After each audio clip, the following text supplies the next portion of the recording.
that were picked up by Western correspondents were excluded from the Soviet broadcast. The Soviet authorities confirmed that a chemical explosion wrecked the reactor, supporting Western suspicions of a hydrogen blast. The reason for that explosion is not yet clear. Pravda this morning said the fire from the reactor spread to the roof of a machine building. Firemen struggling with the blaze had found their feet sticking in molten bitumen. 2 of the 4 reactors were unharmed, but apart from the one that has been destroyed, a second one is said to need extensive inspection before use, supporting American claims that a second reactor had been damaged. At the press conference, Deputy Prime Minister Boris Shcherbina announced that the scale of the disaster had been underestimated by local officials at first. This statement was not reported on Soviet TV. This is the timetable revealed today. On Saturday the 26th at 1:23 a.m. the reactor exploded. On Sunday the 27th at 2 p.m. the area was finally evacuated 36 hours after the explosion. This fact was not reported on Soviet TV. On Sunday evening, over 100 radiation victims from the immediate area were taken to Moscow for urgent treatment. 4,000 tons of sand, boron and lead have been dumped on the reactor to damp down the nuclear process. Fission is now said to have stopped, but the heat being generated is still said to be 20% of normal power, creating a continuing uncontrolled problem. 150 workers are now back on duty at the plant, according to the Soviet statement. Radiation there is said to be at 15 millirems an hour. Within 2 days, workers there would be exposed to the equivalent of a whole year's normal maximum background radiation. Soviet TV this evening showed farming proceeding normally in the Ukraine. People in Kiev, though, have been warned against buying leafy vegetables. Interviews with local medical staff said there was no threat to health for the time being. The still unanswered question is why Moscow took so long to tell the world what had happened. Moscow's Communist Party chief, Boris Yeltsin, gave a curious answer. Do you think we should tell the world before we've told our own government, he answered. With the Moscow press conference today admitting failings in the local administration at Chernobyl, it may well be that Moscow was just not properly informed until several days after the disaster began. Here, the paper workers' union Sogat 82 decided tonight to purge its contempt. Trying to leave Kiev after the nuclear accident in Chernobyl. Although Soviet television has been showing life in Kiev to be continuing normally, a statement from the official agency TASS admitted there is serious anxiety in the city. There are long queues at stations and airports, and it's admitted that local officials misjudged the seriousness of the accident. 45 with Carol Barnes. The Chernobyl fire is still blazing. Diplomats say evacuation wasn't complete till Tuesday. The Russians have admitted that the stricken Chernobyl nuclear reactor is still on fire, and thousands of emergency workers are battling frantically to stop the radioactive core melting down into the earth and water below. They're trying to seal the top by dumping sand and clay from helicopters and burrowing underneath to head off a China syndrome-style meltdown. A top Western diplomat says the town of Chernobyl, 12 miles away, wasn't completely evacuated until 2 days ago, not last week, as the Russians claimed. Women and children are still streaming out of Kiev, 80 miles away. There's now a ban on eating or drinking outside.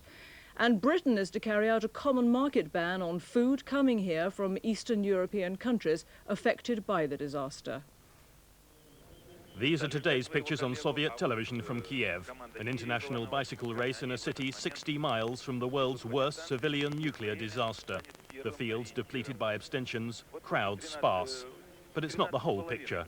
Even the Soviets now admit that. Moscow's Izvestia evening newspaper tonight reported that schoolchildren are not being allowed to play outdoors. Near Chernobyl, Soviet police check traffic leaving the radiation zone with Geiger counters. Those arriving here from the affected area said evacuation was orderly. All people leaving Kiev, seen here arriving in Moscow, are being checked at bus and rail stations for radiation. In the city, all food and milk on sale is checked for radiation. Fallout levels have now increased due to changing winds. According to a government spokesman quoted by Izvestia, a fire is still smouldering at the reactor 12 days after the explosion. It's the first Soviet acknowledgement there's still a fire there. It came in tribute to the firefighters' courage. They've fought the blaze with helicopters, dropping sacks of sand, lead and boron onto the reactor core, trying to cap the radiation leak. Soviet scientists say it's presented problems never faced before. And from West German scientists, a grimmer theory, that the Soviets may be facing the so-called China syndrome. The Chernobyl reactor's core may be raging out of control, melting down through the concrete floor estimated at 7 feet thick into the ground, polluting water supplies. If that happened, water supplies into the Dnieper River could be polluted, a region as far as Kiev could be affected. But one certain consequence, today the EEC acted, banning all fresh food grown within 1,000 kilometers of Chernobyl, denying most of East Europe's farmers a market in the West. Radioactive rainwater contaminated by the Soviet disaster has sparked off a series of alerts at the Sellafield reprocessing plant here. British Nuclear Fuel said some of the rainwater had up to 10 times the normal radiation level. Heavy rain that's fallen over Cumbria in the last few days has left the Lake District with one of Britain's highest doses of radioactive fallout from the nuclear disaster in the Ukraine. Though still well within safety limits, the radiation has been high enough to repeatedly trigger the sensitive monitoring devices at the Sellafield reprocessing plant. Rivers in the area have become swollen with the flood water, and the sight of cattle drinking from pools of rainwater in the waterlogged pastures is commonplace. Though reassured it's safe, this farmer's wife, who's 6 months pregnant, confesses she's still confused. Everybody has a different opinion. You just have to make up your own mind. When they're talking about it, you can't see it. It's like electricity. You can't see it, can you? And you don't know what the heck's happening. It can worry you, but I mean, you've got to get on with life, and that's it. Samples of milk are being taken from the local creameries. So too are examples of early spring crops of vegetables, many of which are on sale in the local shops. There's nothing to fear from these products, but Ministry of Agriculture officials are flying them down to a special testing centre near London on a daily basis. David Chater, ITN in Carlisle. 50 special hot suits used by firemen at Sellafield were flown to Chernobyl today at the Russians' request to help in the rescue operation. Experts here say there's no protection against a direct dose of radiation, but they have a personal air supply to keep emergency workers cool and in radio touch with their controller during a clearing up operation.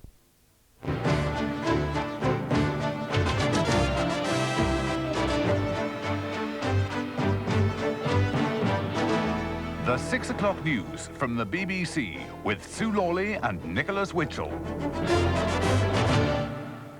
Good evening. The headlines at 6 o'clock. The exodus from Kiev has begun. Today, hundreds of people arrived in Moscow from the Chernobyl disaster area. Now, Britain is banning food from the Eastern Bloc. After the Chernobyl nuclear disaster, there appears to be increasing concern among the Soviet leadership for the safety and health of its people. All day, hundreds of people, most of them women and children, have been arriving in Moscow by train from Kiev, and more are reported to be trying to follow on special coaches, trains and planes.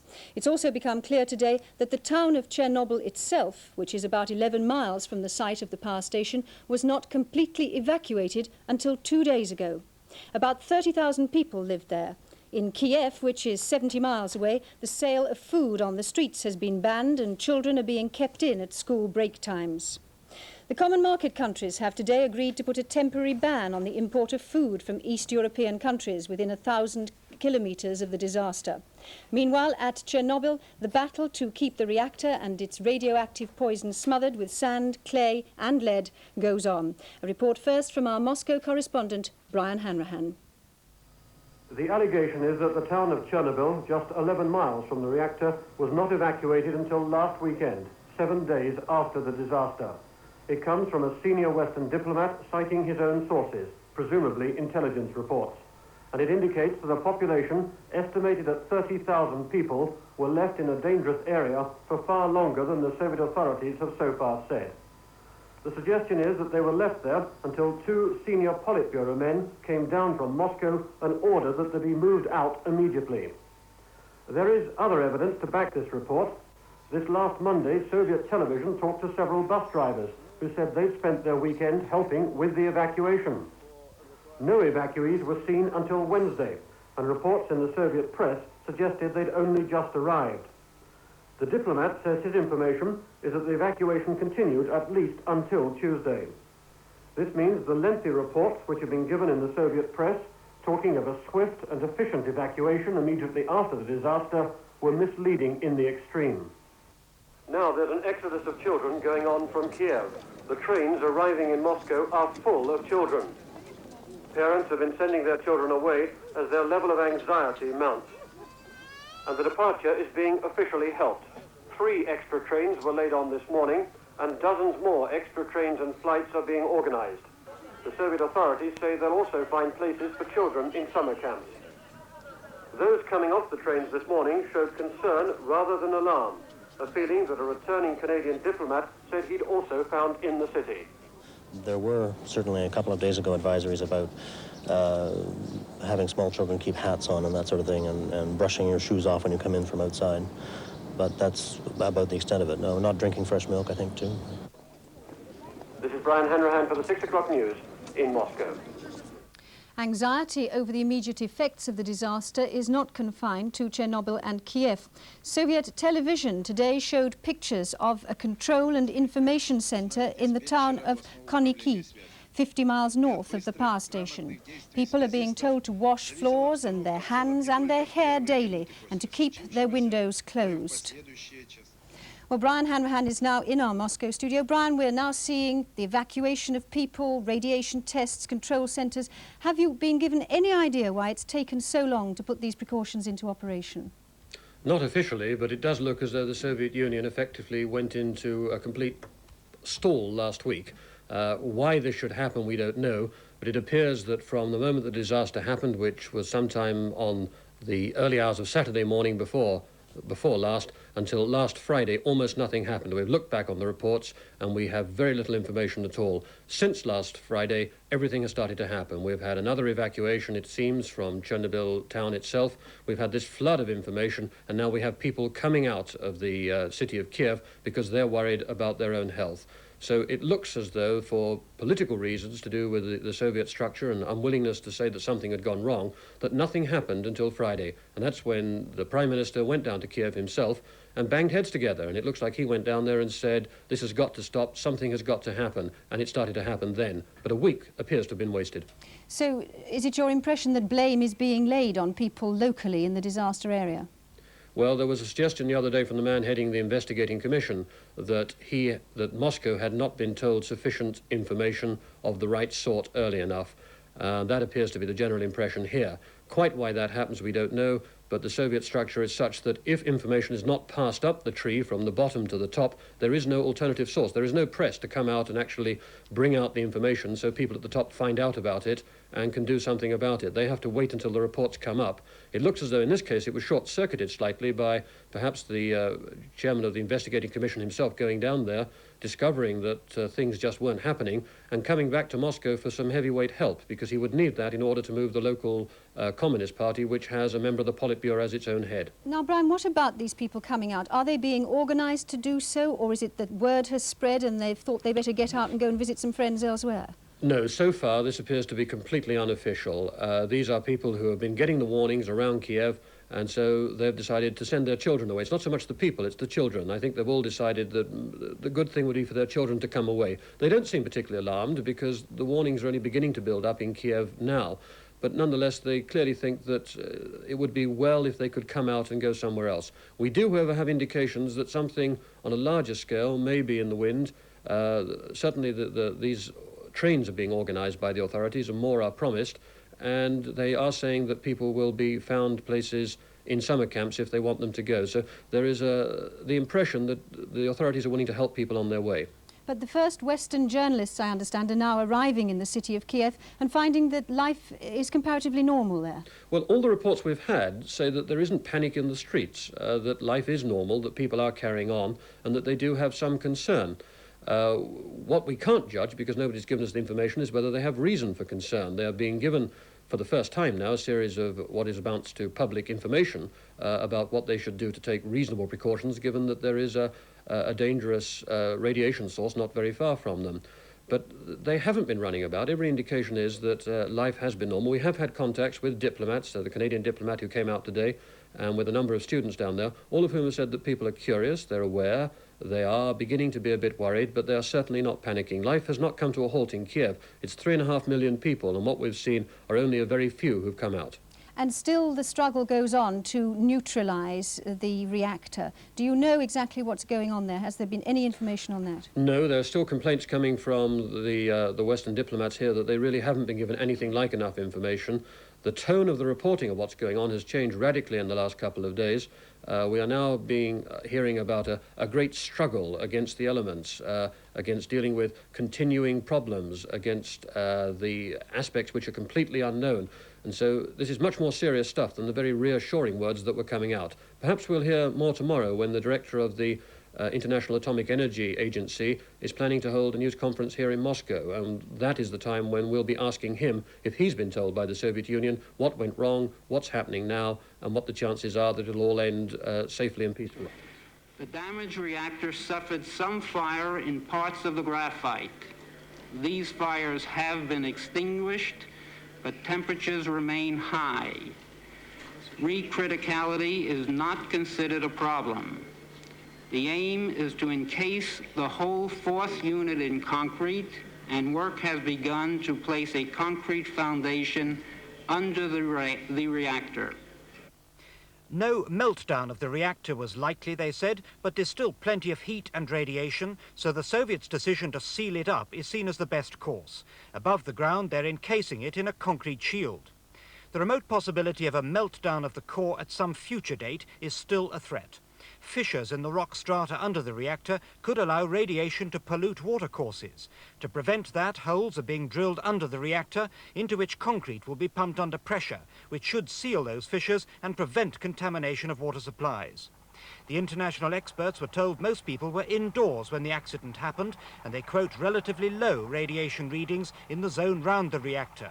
So have Western estimates of casualty figures been excessive? Certainly there are likely to be some real radiation casualties from the people who were actually operating on the reactor site in the first hours. There's no question it's likely that the radiation doses close to the reactor were very much greater. And we haven't heard about that. We know that the American team of bone marrow transplant specialists are there, and the sort of reason you'd want them is because you've had high radiation doses. The long-term casualty bill, though, I think is probably going to be lower than some of the more extravagant estimates that we've heard. The Soviets have promised to supply the International Atomic Energy Agency with daily reports of radiation levels from now. That's seen as an improvement in Soviet attitudes towards the rest of the world.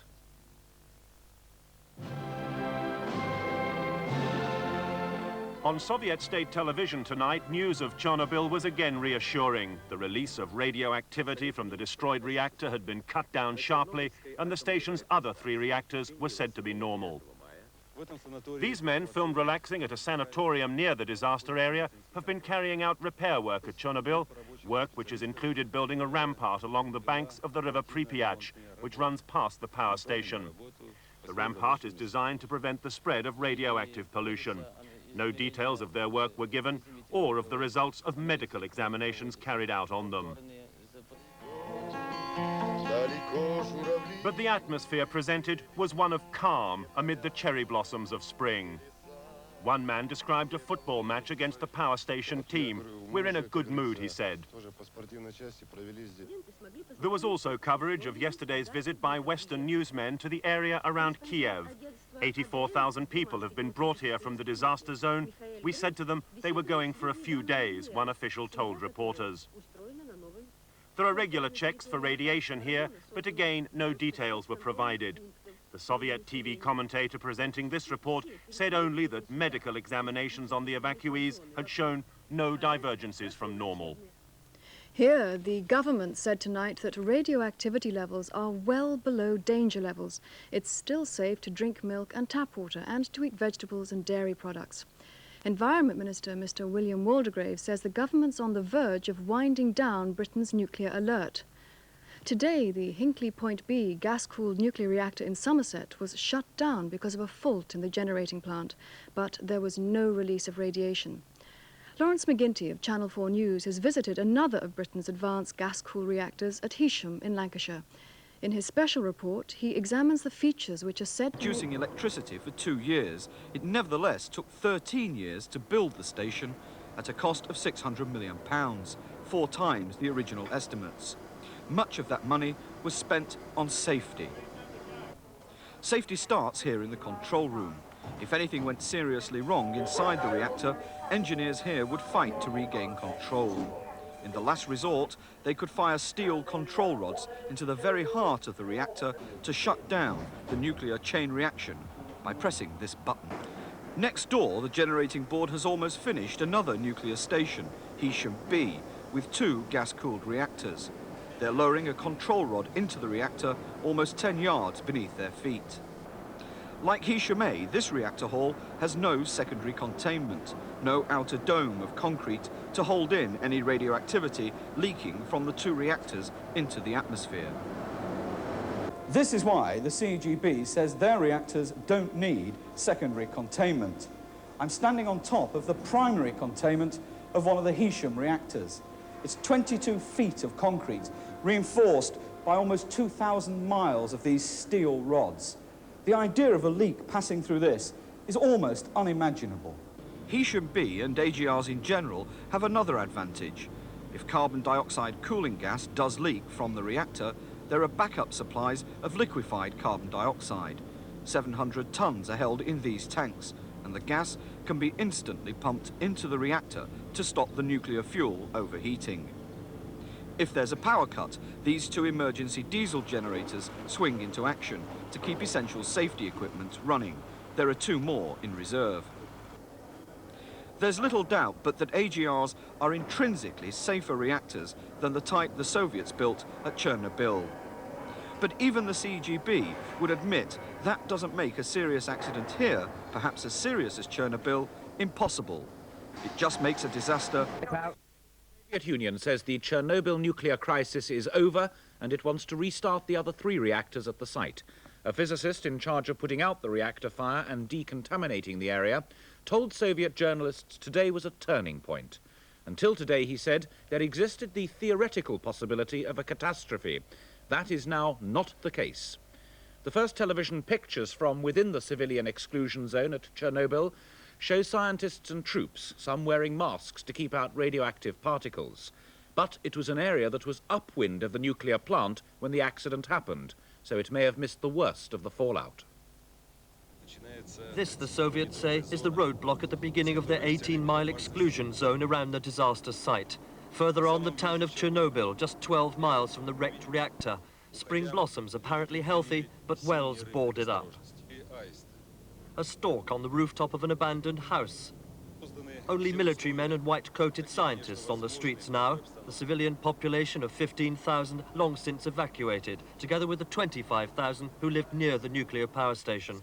Protective masks still worn by police as they direct men and materials to the site.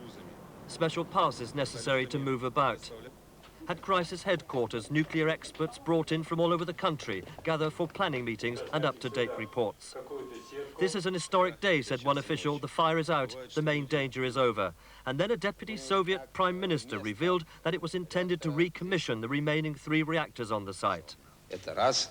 Очень важная задача. Это в короткие сроки ввести в строй действующих 1, 2 и 3 блоки. Они работоспособны, но надо выполнить комплекс работ, чтобы изолировать их от 4-го блока. Это тоже серьезная задача, она тоже требует решения. Работы еще много.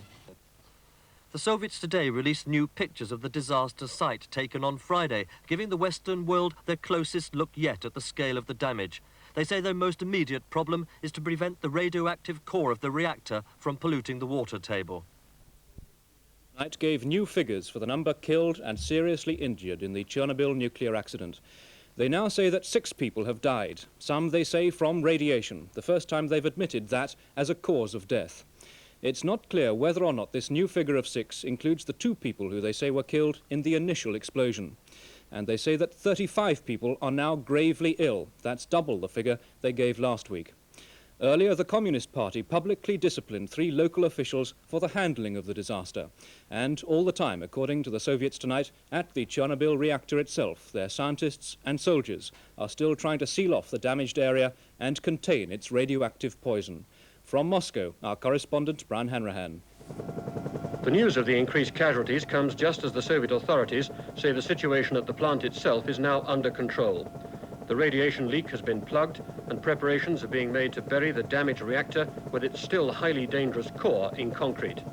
Fresh aerial pictures show the extent of the damage at the reactor. The latest official statement says that the work to decontaminate the area around the plant has been broadened considerably. The area itself is still deserted, with neither people nor livestock visible. But the statement says outside the 20-mile evacuation zone, agricultural work is proceeding, factories are functioning, and even tourist groups are returning. Soviet Air Force pilots have been demonstrating how they smothered the radiation leak with bags of sand and lead. The bags were lashed together and then with a 250-yard-long rope dropped onto the reactor itself. More than 5,000 tons were dropped in this way. To the outside world, the Soviet Union has been providing pictures which show workers from the Chernobyl plant being taken to another nuclear reactor to continue working. It's been much stressed here that finding jobs for those evacuated has a high priority. And 3 Communist Party officials have been publicly censured for not doing enough to help the evacuees. These are the first officials to be rebuked by name. They're comparatively junior, and their offences seem minor compared with the faults of those who completely misjudged the disaster in the early dangerous days. Just as the consequences of their neglect is now becoming apparent in the increased casualty figures, so it looks as though Moscow is preparing a case to dismiss and discipline them. This is Brian Hanrahan for the 9 o'clock news in Moscow. After nearly a week of squabbling about the health risks from Chernobyl, EEC foreign ministers have reached an agreement on banning imports of fresh food from Eastern Europe. They're now trying to agree acceptable levels of radiation for food produced within the common market. Died in the nuclear disaster. Good evening. President Reagan's space advisors are to present him with a dramatic program that'll put manned stations on Mars and the Moon within 30 years. The proposals will be on his desk next week, and he's expected to approve them. The program will cost $700,000 million into the first quarter of the next century. It would put a manned space station on Mars, it would mean mining minerals on the Moon, and it could put thousands of tourists in space. The news came as NASA reappointed Mr. James Fletcher as head of its space program. He said tonight, it won't be long before we're flying again. Details of the new space program were given exclusively to ITN by one of the President's leading advisors today. Dr. David Webb is one of the 16-strong National Commission on Space asked by President Reagan a year ago to put forward a space program for well into the next century. He was joined by top scientists and astronauts like Neil Armstrong to come up with a report that will go before the President next Tuesday and is certain in a year when 4 American space missions have already gone badly wrong to be the centre of widespread debate. For a start, Dr. Webb said the report accepts that America will be beaten to a manned landing on Mars by the Russians. Both countries have elaborate plans to put men on Mars, and America has already sent back pictures from the Viking unmanned landing. So, why does he think the Russians will gain the initiative? It was almost inevitable. The moon, they were going to go to the moon. They didn't get there first, and we did. And now we've been resting on our laurels fast asleep while they've been planning the next one. And it's quite inevitable that they want to do this. The American proposal is also to carry on where they left off at the end of the Apollo program to the moon. The private sector would be expected to carry a lot more of the financial and research burden. I asked Dr. Webb what was the point of going back to the moon and in greater strength. Because, of course, we're going to utilize lunar materials for the development of space. It's far too expensive to do it from Earth. The cost of lifting everything out of the Earth's gravity well is so enormous that we'll go bankrupt in space before we develop it. We've got to use resources that are there. The moon happens to be closest, also happens, very luckily for us, to take very little energy. And so we will indeed mine the moon, use the materials, we will send it out into space manufacturing facilities. It'll be built in areas fairly close to the moon. And then we'll take off into the solar system, Mars next stop. The Commission sees space becoming increasingly busy, and Dr. Webb believes the greatest number of people in space will come from perhaps the least likely sector. In fact, what will happen is that the tourists will go there first, and they will pull the industry behind them, because they will go there and there isn't going to be anything there for them to get out on and do anything with. So the next thing you're going to have is that the hotel industry will go there. When the hotel industry goes there, you'll get the service industries coming to supply the hotels. When they go there, you get the manufacturing industry to come and supply the service industry. exactly in reverse order. I think that that is the way it'll happen. I think we will have hundreds of thousands of people in space between the year 2000 and the year 2010, and they will be tourists. The Presidential Commission is also alarmed at the way America has fallen behind in certain aspects of the space race using outmoded technology. Their report will add fuel to the already fierce controversy over the Challenger shuttle disaster. Well, it's just because we haven't kept up with the development of new launch vehicles, and in fact we haven't kept up with the development of new space technology. The shuttle itself, which is supposed to be the great standing on the frontiers of technology, is 1960s. Look at the computer equipment on board the shuttle. It's absolutely overwhelmed. My own desktop calculator, my own desktop computer can do a much better job, and they've got 5 computers on the shuttle.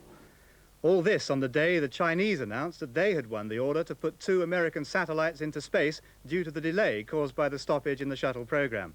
A successful and economic Long March 3 rocket will put back into space the West Star and Palapa satellites the American shuttle rescued from rogue orbits 2 years ago. The Soviet authorities said today 6 more people have died as a result of the Chernobyl nuclear accident, bringing the total deaths announced so far to 8. The number of seriously ill has risen to 35. The previous figure was 18. The latest deaths were said to have been caused by burns and radiation. A government newspaper reported that buildings at the Chernobyl plant were being decontaminated with water and topsoil in the danger zone was being removed. Soviet television news tonight, and Chernobyl's 12 minutes into the bulletin after stories on defective oil pipes and tourism. The new death toll is the last thing the newsreader mentions. Проводятся лечебно-профилактические мероприятия среди пострадавших. В тяжелом состоянии находятся 35 человек. 6 человек, пострадавших от ожогов и радиации, скончались. These are the first colour pictures anyone's seen of the Chernobyl plant since the disaster 18 days ago. The damage to number 4 reactor is clearly visible. Reactors 1 to 3 appear intact. Helicopters have been the Soviets' main weapon in containing radiation. They've dropped 4,000 tons of sand, lead and granite chippings from these sacks, flying hundreds of missions daily. Here they're practicing precision drops within 1 meter. They have to get it right to protect emergency teams working inside the reactors, running the cooling systems. Pilots discuss wind directions. Later, this team flew a successful mission. The pilots are the heroes of the hour, nonchalant to danger. He said, we fly as many times as we're asked.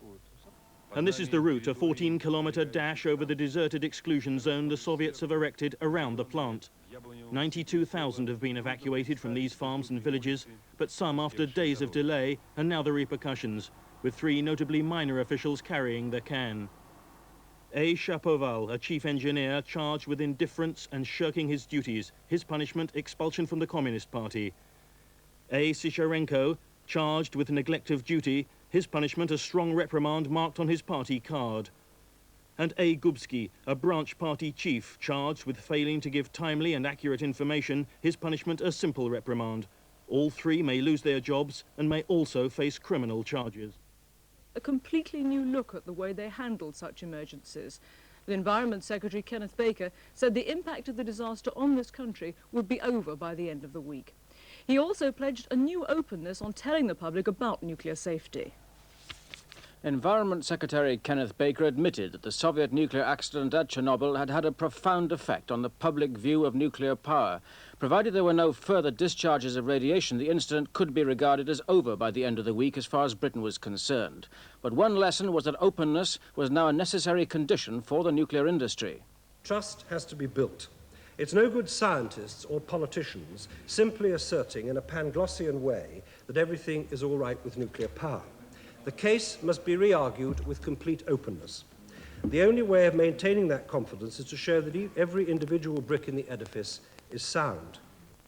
But Mr. Baker was challenged by Labour about what they see as the continued secrecy surrounding the industry.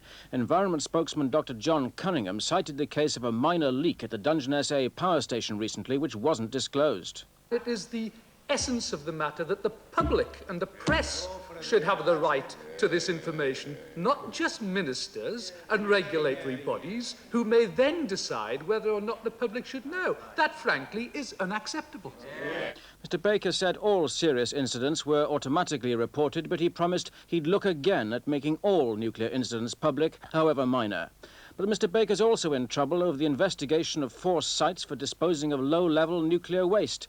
He said there was no presumption that any one of the sites would be developed, but he was warned by Conservative Richard Hickmet, who said it wasn't a matter of safety, but of public confidence. Public concern had to be allayed, he said, before the go-ahead could be given. Glenn Mathias, ITN, Westminster.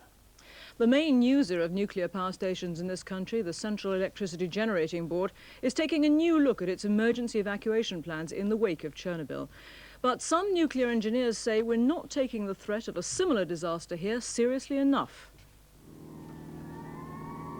Imagine a radiation alert at the nuclear reactor in Hartlepool, situated in a densely populated area.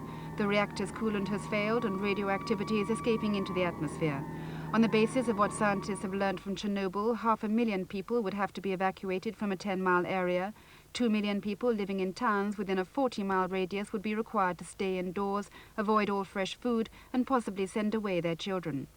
But up till now, the authorities' response to such an accident has been contained in these less urgent emergency plans.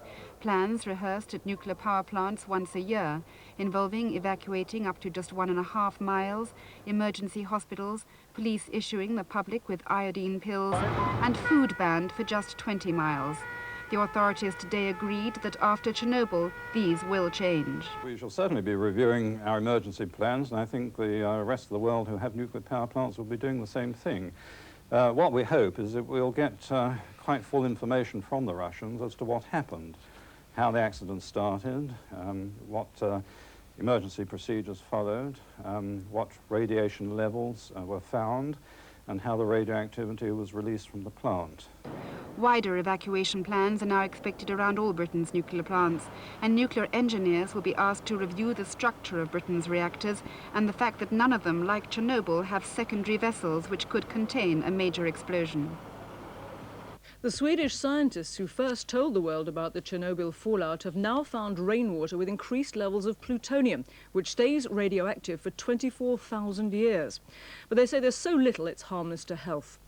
Here, government scientists are still monitoring radioactivity levels, which are said to be falling.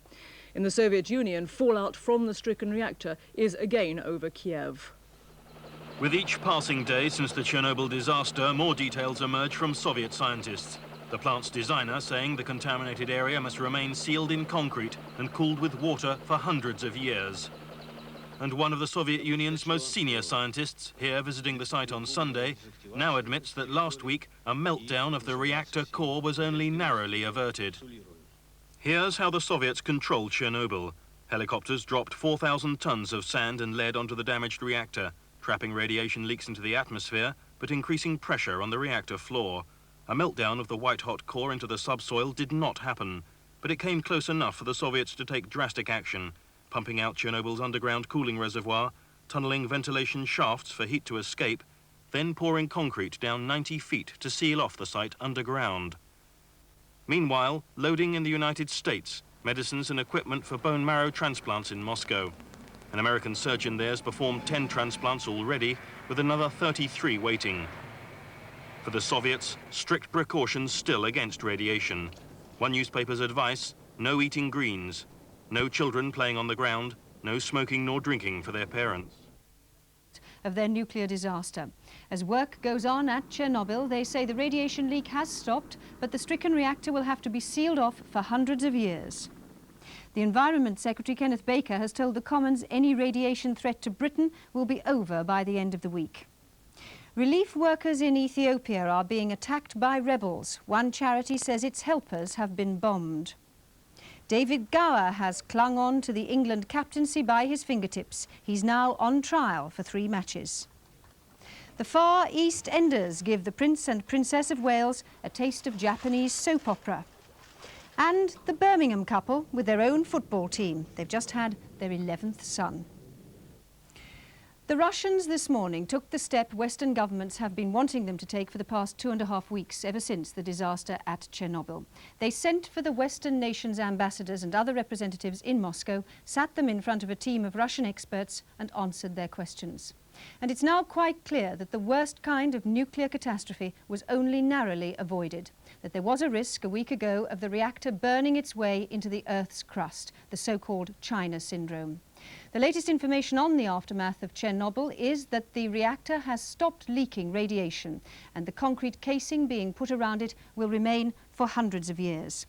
Meanwhile, in the city of Kiev, 70 miles away, the radiation level is said to be rising. Residents have been advised to stop smoking, stop drinking alcohol and eating greens. Our correspondent Brian Hanrahan reports. The pictures were supposed to have come from a Yugoslav who saw smoke rising from the plant on Sunday, the 27th of April, a full day before any international alarm was raised. They were taken from 13 kilometers away, from inside the zone, which has now been cleared because of the danger of radioactivity. It's been revealed that the second crisis at the damaged reactor came a week ago. At that stage, it was being smothered by thousands of tons of sand and lead, but the core was still white hot. And the danger was that the extra weight would push it down into a pool of water beneath it. The senior scientists there told the newspaper Pravda that they didn't know what would happen if the core was pushed into the water. Would it stay intact, or would it go down into the earth? Dr. Velikov, who is one of the country's top nuclear scientists, says nobody in the world had ever to make a decision so complex. No error was possible. They decided to pump out the water, then tunnel under the reactor and create what they called a cooling zone, which took the heat out of the core. Now they're preparing to bury it in concrete, but it'll be hundreds of years before the radioactivity sealed inside it decays. What they were afraid of was a meltdown and its disastrous consequences. If the molten fuel had dropped into the pool of water, there could have been a series of steam explosions, releasing radioactivity into the air. The core might then have burnt down lower to the water table in the ground. In the worst case, that water could have become pressurized steam, causing yet more explosions, releasing yet more radioactivity above ground, and also washing it into the water supply, contaminating tracts of land around Chernobyl for hundreds of years. An account of what's been happening at the plant was given to a group of Western diplomats, including the British ambassador today. Representatives of 15 Western nations were given a 2-hour description of the accident and the effort to decontaminate the surroundings. They were assured that no radiation was leaking now and that none had got into the water supply. The hand of Mr. Gorbachev may be seen in this greater degree of publicity and public reassurance. It's a move back to the policies he'd made so much of. The Soviet leader himself has said nothing so far, but there's an expectation that he may soon break his silence. This is Brian Hanrahan for the 6 o'clock news in Moscow. The government here say the danger from fallout in Britain should be over by the end of the week, but the Environment Secretary, Kenneth Baker, told the Commons that monitoring of radiation levels would go on for the time being. Mr. Baker also said the disaster had had a profound effect on public opinion. Ordinary people, he said, have now come face to face with the results of a nuclear accident. Our political correspondent Peter Hill reports from Westminster. As MPs debated in the Commons, a group of CND supporters staged a protest outside the House. They believe that an accident like Chernobyl could happen in this country. Provided there are no more discharges from Chernobyl, the incident will be over by the end of the week, said the Environment Secretary Kenneth Baker. And no special precautions are now needed. Fresh milk can be fed to infants and pregnant women. And under pressure from MPs, Mr. Baker agreed to consider publishing full details of even minor incidents at Britain's nuclear power stations. But his firm commitment to develop nuclear power wasn't echoed by his opposite number. Not only is safety paramount in the operation of nuclear installations, but safety is also paramount in the disposal of radioactive waste. We cannot afford to be careless in this in any way, shape or form. The government remains committed to the safe development of nuclear power and disposal of all radioactive waste, and has taken and will continue to take the steps necessary to achieve this objective. There has, and it's quite remarkable to reflect on it, been no coherent or comprehensive review in Britain of the overall progress and impact of civil nuclear power. It is time that we had one. And Mr. Cunningham agreed that there was a massive job to be done to improve public understanding of the nuclear industry. As to nuclear waste, Mr. Baker said he had a responsibility to society to find ways of disposing of them despite local MPs' objections. The search for sites had to go on. Meanwhile, 14 nuclear scientists from Dounreay in the north of Scotland have told their MP they're ready themselves to help the Russians deal with the Chernobyl accident. The Foreign Office said today that Britons visiting Eastern Europe need not avoid Poland or Lithuania. However, it's still considered unsafe to travel to Kiev and Minsk in the Soviet Union. Travellers to Poland are advised to avoid fresh milk and vegetables, but tap water, meat and poultry are said to be safe. Country on television tomorrow. It's thought he'll be talking about the nuclear disaster at Chernobyl. There's been no official word from him so far on the subject. Here, the Conservative MP, Mr. Stefan Terlecki, told the Commons he'd heard from the Ukraine that prisoners were being used in the clearing up operations at the disaster site. Today, Western diplomats were told radioactivity leaks from the plant had practically stopped. The reactor itself will probably have to stay sealed in concrete for centuries, according to one of the chief designers. In Sweden, scientists have found the first traces of plutonium in rainwater, though not a dangerous amount.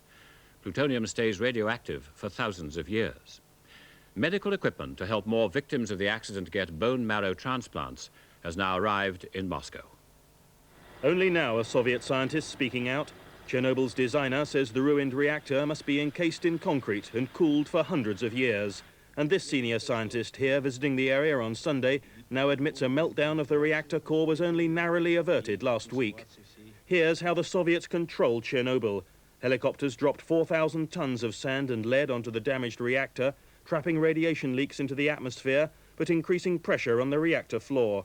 A meltdown of the white-hot core into the subsoil did not happen, but it came close enough for the Soviets to take drastic action, pumping out Chernobyl's underground cooling reservoir, tunneling ventilation shafts for heat to escape, then pouring new concrete down 90 feet to seal off the site underground.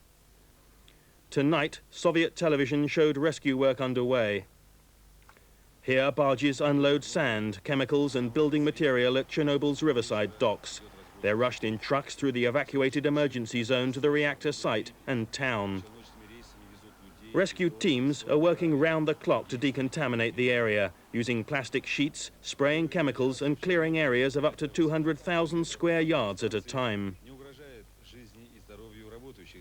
Проблемы дезактивации почвы, проблемы дезактивации территории, от которой, в общем-то, зависит судьба многих десятков тысяч людей, временно выселенных из этих местностей, она глубоко нас взволновала, и мы не жалели своих сил. The Soviets are also showing a party of foreign journalists around the nearby city of Kiev. The message was life continues as normal. A Canadian reporter was impressed. I can tell through my paper. Я могу сказать читателям моей газеты. The many Ukrainians in Canada многим украинцам, проживающим в Канаде, у которых есть родственники здесь, that Kiev is alive, Киев жив, the people are going about their work. But this is the legacy of Chernobyl that Mikhail Gorbachev's expected to address tomorrow. Empty buildings abandoned by evacuees. No one saying when they can return. The levels of radioactivity in Britain are continuing to fall, according to the latest monitoring reports. The government has repeated that it's safe to drink milk and tap water and to eat fruit and vegetables. The power industry here has agreed to review the emergency procedures for Britain's nuclear plants, but officials say an accident like Chernobyl could not happen here. Up to now, emergency plans have existed for coping with minor accidents at all Britain's nuclear power plants. These are rehearsed short of actual evacuation every year. They involve evacuating an area up to 1.5 miles from the plant, requisitioning hospitals, issuing iodine tablets to the public, and monitoring food up to 20 miles. But these arrangements fall far short of what was deemed necessary at Chernobyl. Here, the authorities evacuated everyone living within 20 miles of the plant, and residents in Kiev, 80 miles away, were instructed to stay indoors and not to eat fresh food. While the authorities insist that a nuclear accident the size of Chernobyl could not happen at a reactor in Britain, they agreed today that their emergency plans need reviewing. It's a responsibility of any operating organization with nuclear plants to review what has happened at Chernobyl and see whether lessons can be learned, because that kind of accident has not happened before. But aren't you admitting that it's taken an emergency like Chernobyl to reveal the weaknesses in Britain's plans? I don't think there are any weaknesses, but we want to make quite sure that that is the case. And there is information which will come out of Chernobyl which may be relevant to the way in which we have carried out our safety assessments and prepared our plans. Diplomat after allegedly catching him in the middle of what they call a major espionage action. According to reports, Mr. Eric Seitz, a defense attaché, was found talking to a Soviet citizen. He's the second American diplomat to be expelled this year. The move comes after increased anti-American attacks in the Soviet press, including allegations of a US hysteria campaign over Chernobyl. The Soviet leader, Mr. Gorbachev, is expected to break his 3-week silence on the Chernobyl nuclear explosion in a television broadcast in a few minutes' time. According to one report from West Germany, he'll also announce a freeze on nuclear weapons tests. In Athens, an anti-nuclear march ended in violence when one group from the 2,000-strong crowd attacked police with petrol bombs and turned on other protesters, hitting them with wooden clubs. Here, a reactor at the Sizewell nuclear power station in Suffolk has been shut down after a defect was discovered in a fuel can. A small amount of radioactivity was released, but contained in the reactor's cooling circuit. And it's been revealed that 8 tons of radioactive carbon dioxide gas leaked from the Hinkley Point B power station in Somerset last year. An inquiry says staff were given special tablets to combat the radiation, but there was no danger to them or the public. The CEGB said today that 8 tons of radioactive gas escaped from Hinkley Point last November, but they still refused to issue the full report to the internal inquiry team. The leak was caused by a tiny nut and bolt measuring just 1/4 of an inch across, working loose and falling out of a joint. For the first time in Britain, staff were issued with potassium iodate tablets, but the board said this may have been an overreaction. Officials say reports are never released in full because staff would then not feel able to speak freely at leak inquiries. I think that it is important that our staff have confidence to talk to us freely and frankly when we have this sort of inquiry, so that we establish the facts and we don't get a cover-up. Tonight, Liberal MP Paddy Ashton said unless the complete report is... радиоактивному выбросу. He expressed gratitude for international help, praising 2 US surgeons by name, then an attack on the West's political reaction. О чем только не говорилось и не писалось в эти дни. О тысячах жертв, братских могилах погибших, вымершем Киеве, о том, что вся земля Украины отравлена и так далее и тому подобное. В общем, мы столкнулись с настоящим нагромождением лжи, самой бессовестной и злопыхательской. But the Gorbachev message was practical, with safeguards on nuclear power for the future. Создать международный режим безопасного развития ядерной энергетики на основе тесного сотрудничества всех государств, занимающихся атомной энергетикой. В рамках такого режима необходимо наладить систему оперативного оповещения и предоставления информации в случае аварии и неполадок на атомных электростанциях, в особенности, когда это сопровождается выходом радиоактивности. The next step, after Chernobyl, Mr. Gorbachev wants nuclear arms talks with the Americans. Я подтверждаю свое предложение президенту Рейгану встретиться безотлагательно в столице любого европейского государства, которое будет готово нас принять, или, скажем, в Хиросиме, и договориться о запрете ядерных испытаний. Mr. Gorbachev was plainly determined to repair damage the Chernobyl incidents caused his country's image by reacting to Western anguish at Soviet secrecy with renewed pressure for a nuclear arms deal. And it's on that condition the invitation to renewed superpower talks is based. Russia has expelled an American civilian attached to the Defense Department in Moscow, accusing him of spying. They claim Eric Seitz was caught holding a secret meeting with a Russian citizen. How they stopped the worst happening, a report next. Details have emerged today how 3 Russian divers swam into a pool of radioactive water beneath the Chernobyl reactor to prevent an even bigger disaster than happened there. They volunteered to dive in and pull the plug of a cooling tank when the reactor threatened to melt through into the water, which could have caused massive explosions. Today, the Soviets let their own newsmen near Chernobyl. They went in by armoured carrier. Pictures they brought back showed decontaminant sprayed onto the streets. And then, helmeted and masked against dangerous radiation levels, heavily protected workers, the rescue men, Soviet Union's front line against the horrors of Chernobyl. And they brought back a tale of self-sacrificing heroism, told on television news tonight in rousing military style. How rescue workers had dived into a radioactive tank at the reactor to prevent a meltdown. The crisis came 10 days after Chernobyl first blew. Scientists now feared pressure on the reactor floor would force the white-hot core through to the cooling tank below. The frogmen used searchlights to find the drain valves in the dark. Their mission was successful. A complete meltdown of the core, the so-called China syndrome, was averted. At Chernobyl today, one engineer described how he survived radiation. Столько времени, сколько нам нужно, но максимум 6 часов работают люди. Максимум 6 часов. Ну, а охрана здоровья? Как Это там? сейчас поставлено на высоте. Дозиметристы все проверяют, людей, технику. Да. Каждый имеет дозиметр. Вот такой дозиметр, да? Каждый имеет накопитель, дозиметр здесь. Все. Каждый имеет респиратор для защиты. Все личную безопасность в первую очередь соблюдают сами. In Moscow today, Mikhail Gorbachev greeted the American industrialist Dr. Armand Hammer. He sent medical supplies and a team of surgeons to the Soviets for bone marrow transplants on Chernobyl victims. The team's leader summed up the lessons of Chernobyl. It will take us many months to fully evaluate these patients, and probably years to fully evaluate the medical consequences of the Chernobyl incident.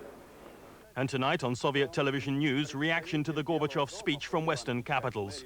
From America, a gloomy report from the Soviet correspondent. He says reaction here was negative, but in Washington, we're used to that.